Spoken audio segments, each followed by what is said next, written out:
Hello' students লৈ আহিছোঁ আমাৰ ছ'চিয়েল ছায়েন্সৰ লাষ্ট মক টেষ্ট আৰু এইটো হৈছে আমাৰ হিষ্ট্ৰী ছাবজেক্টৰ তো মক টেষ্টৰ নিয়মটো মই কৈ দিছোঁ যে তোমালোকে মই প্ৰশ্নটো পঢ়ি দিম তোমালোকে অপশ্যনখিনি চাই আনচাৰটো ভাবিব লাগিব ভিডিঅ'টো পজ কৰি আৰু প্লে' কৰাৰ পিছততো তোমালোকে আনচাৰটো পাই যাবা তো তোমালোকে নিজে মিলাই চাবা যে তোমালোকৰ আনচাৰখিনি কাৰেক্ট হৈছে নাই তো ফাৰ্ষ্ট কুৱেশ্যন আমি চাইছোঁ the treaty of Yandabo was signed on মানে ইয়াণ্ডাবু সন্ধি কেতিয়া স্বাক্ষৰিত কৰা হৈছিল তাতে চনখিনি দিয়া হৈ আছে কোনটো চন হ'ব ভাবা তোমালোকে তো ইয়াতে কাৰেক্ট আনচাৰটো হ'ব 24 ফেব্ৰুৱাৰী 1826 ছেকেণ্ড কুৱেশ্যনটো আছে কাছাৰ ব্ৰিটিছ সাম্ৰাজ্যৰ তলতীয়া হৈছিল Cachar went under the British empire in তো ইয়াতে কাৰেক্ট অপশ্যনটো কি হ'ব ভাবা তোমালোকে তো কাৰেক্ট অপশ্যনটো হ'ব অপশ্যন নম্বৰ চি 1832 নেক্সট কুৱেশ্যনটো আছে খাচিয়া পাহাৰ ব্ৰিটিছ সাম্ৰাজ্যৰ তলতীয়া হৈছিল Khasi hills went under the British empire in তো কোনটো হ'ব ভাবা তোমালোকে তো কাৰেক্ট অপশ্যন হ'ব 1833 অপশ্যন নম্বৰ এ নেক্সট আছে আমাৰ 4 নম্বৰ জয়ন্তীয়া পাহাৰ ব্ৰিটিছ সাম্ৰাজ্যৰ তলতীয়া হৈছিল Jaintia Hills went under the British empire in তো অপশ্যনখিনি চোৱাৰ ভাবা আনচাৰটো কি হ'ব আনচাৰটো হ'ব 1835 নেক্সট কুৱেশ্যনটো আছে খামতি ৰাজ্য ব্ৰিটিছ সাম্ৰাজ্যৰ তলতীয়া হৈছিল the province of Khamti went under the British empire in তো কুৱেশ্যনবিলাক চোৱা আৰু আনচাৰ ভাবিব চেষ্টা কৰা আনচাৰটো হ'ব 1843 নেক্সট আছে চিংফৌ ৰাজ্য ব্ৰিটিছ সাম্ৰাজ্যৰ তলতীয়া হৈছিল the province of Singpho went under the British empire in তো কোনটো হ'ব ভাবা তোমালোকে আনচাৰ হ'ব 1843 7 নম্বৰ আছে পূৰ্ববংগ আৰু অসম প্ৰদেশৰ ৰাজধানী আছিল the capital of new province east Bengal and Assam was তো কোনটো আনচাৰ হ'ব ভাবা তোমালোকে তো ইয়াতে আনচাৰ হ'ব option number C Dhaka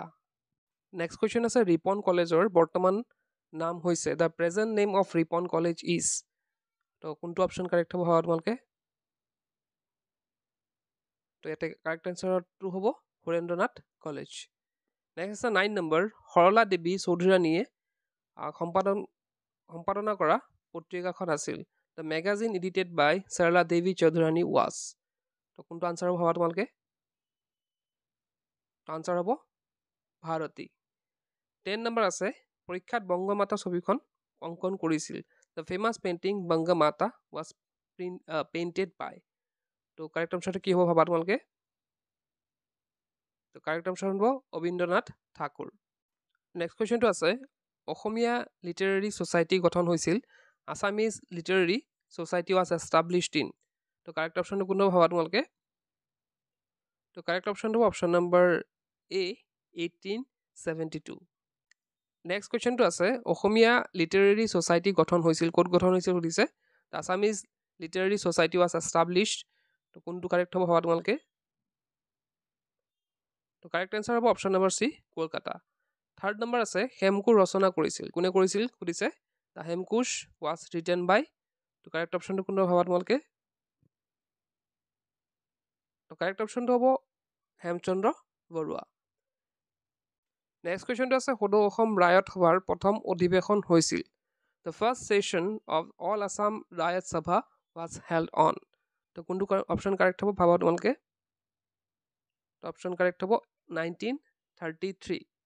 next আছে সদৌ অসম ৰায়ত সভাৰ প্ৰথম অধিৱেশনৰ সভাপতি কোন আছিল the president of first session of all Assam Raiyat Sabha was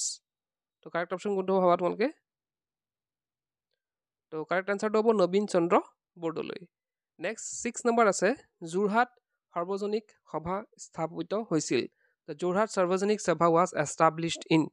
তো কাৰেক্ট অপশ্যন কোনটো ভাবা তোমালোকে তো কাৰেক্ট অপশ্যনটো হ'ব 1884 নেক্সট 7 নম্বৰ যোৰহাট সাৰ্বজনীন সভাৰ প্ৰথম সভাপতি কোন আছিল সুধিছে the first president of Jorhat Sarbajanik Sabha was correct অপশ্যনটো কোনটো ভাবা তোমালোকে তো কাৰেক্ট অপশ্যনটো হ'ব ৰাজা নৰনাৰায়ণ সিংহ নেক্সট আছে 8 নম্বৰ যোৰহাট সাৰ্বজনিক সভাৰ প্ৰথম সম্পাদক কোন আছিল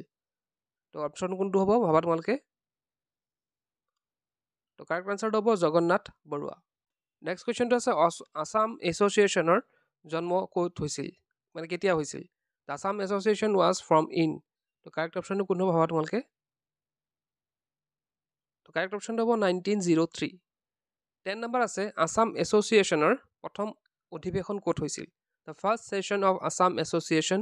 ৱাজ হেল্ড ইন। তো কোনটো কাৰেক্ট হ'ব ভাবা তোমালোকে? তো কাৰেক্ট আনচাৰটো হ'ব ডিব্ৰুগড়। তো এইখিনি আছিলে 20টা MCQ। এতিয়া তোমালোকে চোৱা মেচ দ্য ফলোয়িং, এইটো খুবেই ইম্পৰ্টেণ্ট কাৰণ ইয়াৰ পৰা কুৱেশ্যন আহিবই ধৰা। তো ইয়াতে চোৱা কথকলি কোনটো হয়, কোনটো দেশৰ মানে কোনটো ষ্টেটৰ হয়, আচ্ছা মোহিনী আট্টম, ভাৰত নাট্যম। তো তোমালোকে ভিডিঅ'টো পজ কৰি ভাবি লোৱা কোনটো ক'ত হ'ব, তাৰপিছত মই আনচাৰখিনি ডাইৰেক্ট তোমালোকক দেখাই দিম। এতিয়া কাৰেক্ট অপশ্যনকেইটা চাই লোৱা। কথকলি কেৰেলা, মোহিনী আট্টম কেৰেলা, ভাৰত নাট্যম তামিলনাডু, কুচিপুডি অন্ধ্ৰপ্ৰদেশ, ওডিচি উৰিষ্যা, কথক উত্তৰ ভাৰত, সত্ৰীয় অসম, মণিপুৰী মণিপুৰ। নেক্সট আৰু এটা মেচ দ্য ফলোয়িং আছে, সেইখিনি তোমালোকে ট্ৰাই কৰা ভিডিঅ'টো পজ কৰি কোনটো আনচাৰ হ'ব তুমি ভাবি লোৱা। মই তোমালোকে আনচাৰখিনি দেখাবলৈ গৈ আছোঁ। আনচাৰ্ছখিনি হ'ব এনেধৰণৰ। ইয়াণ্ডাবু সন্ধি 1926 24 February, Asamiya literary society Kolkata, Hemchandra Barua, Asom association 1903, Bharatiya Jatiya Congress Indian National Congress 1885, Kanaklata Barua ভাৰতীয় আন্দোলন কোৱাইট ইণ্ডিয়া মুভমেণ্ট, অসম চিকিৎসা মহাবিদ্যালয় আছাম মেডিকেল কলেজ ডিব্ৰুগড়। তো এইখিনি আছিলে হিষ্ট্ৰী চেপ্টাৰৰ কেইটামান MCQ আৰু লগতে